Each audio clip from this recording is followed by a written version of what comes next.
Hello, my name's Sophie. I'm an artist based in Nottingham. I'm going to introduce a mail art project that I've designed for you to do. The project involves making an envelope that you paint and also a kind of fold-out structure that you put inside the envelope. You start painting onto the project. You send it then to a friend in the post who can then add to it. They can send it to somebody else or back to you. And then in the end you have a kind of collaborative painting that you've made together. In your pack you'll receive some materials, you'll receive some paint. You can use any paint you like if you don't have a pack. You could use acrylic, which is water-based as well, or watercolour. You'll also get a template for the envelope to cut out, and you'll also get 2 templates just for some of the fold-out artworks that you'll put in your envelope. You'll also get some scissors to cut them out. And you'll receive a couple of paint brushes in your pack. You'll also get some stamps, so you can send it in the post, and a glue stick, which is just to seal the envelope once you've folded it to put in the post. But other things that you'll need to find just around the house will be a plate or a kind of old Tupperware tub or something to mix your paint, and you'll need a tub as well to put some water or glass or something like that, so you can water down and mix your paint.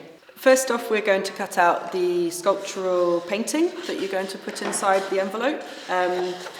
There's 2 options. We've got a zigzag one and we've got a straight up one.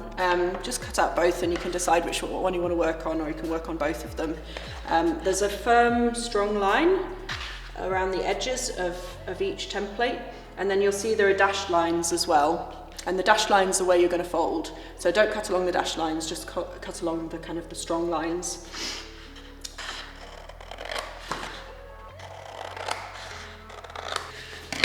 So now you have 2 strips.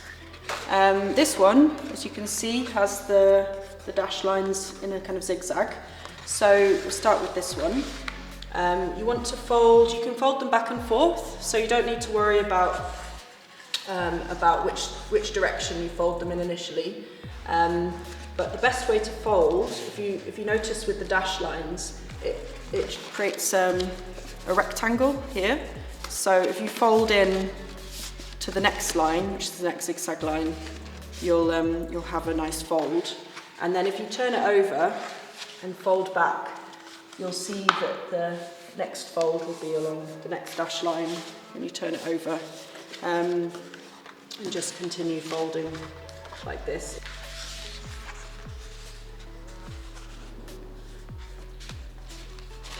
And so you'll see with this one, once it's folded, that you have a kind of concertina-ing shape.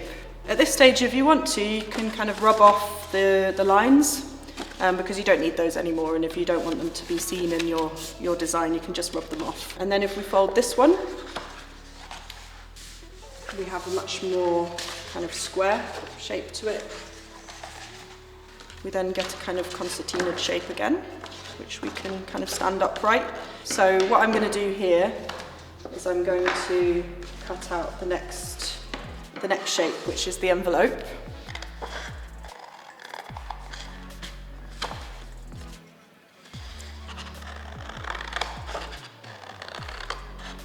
Okay, so this is the final shape that you get. And as you see, there are these dashed lines along here. So again, we're going to fold in on those dashed lines. Ultimately, when I fold it, I'll show you, they can actually slot into each other. You normally want to have these side bits slightly smaller than these ones, but you can experiment with them. So now you've got your envelope.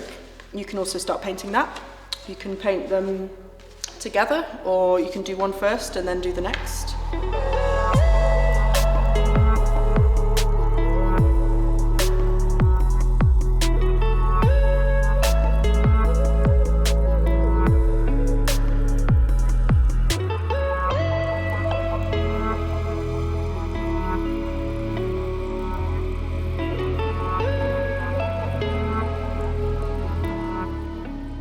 So if you're doing this with some friends and you're sending it in the post, you could do this, you could send this to your friend, and then they could potentially add to it, so they could start to draw some shapes or, I don't know, create a kind of landscape scene inside it. There's lots of potential there for kind of messing around with it. Just don't take it too seriously, basically. Now we're going to think about this one. You've got lots of options because you've got lots of different sides. So you could think about it that perhaps you want to just sort of work on one side. So you just do something on here, and then the next person can do the next triangle. Or you could potentially think about it as a whole shape.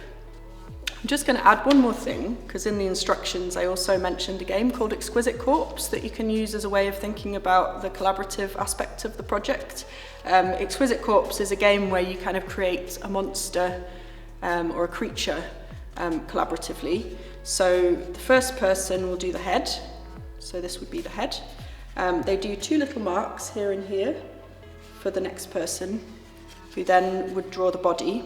But ideally, the second person wouldn't have seen the first person's work, so they would then do the body, which you can see here, and they would do 2 marks. The next person would do the legs, and then 2 marks again, and the next person would do the feet. So ultimately, you get a creature like this, or whatever you kind of make up. And the best thing about this game is to try and be as crazy and outlandish as possible with the kind of the imagery that you use, so that the creature is really quite out of this world.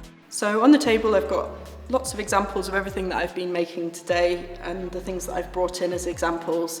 So all I can say is just have fun with it and don't feel too pressured to kind of do it exactly how I do it or anything like that. It's mostly just my main kind of takeaway is just to say, just relax with it and just have fun and just let the paint kind of do what it wants to do. I hope you've enjoyed this introduction to the project, and I hope you enjoy making some things collaboratively with your friends.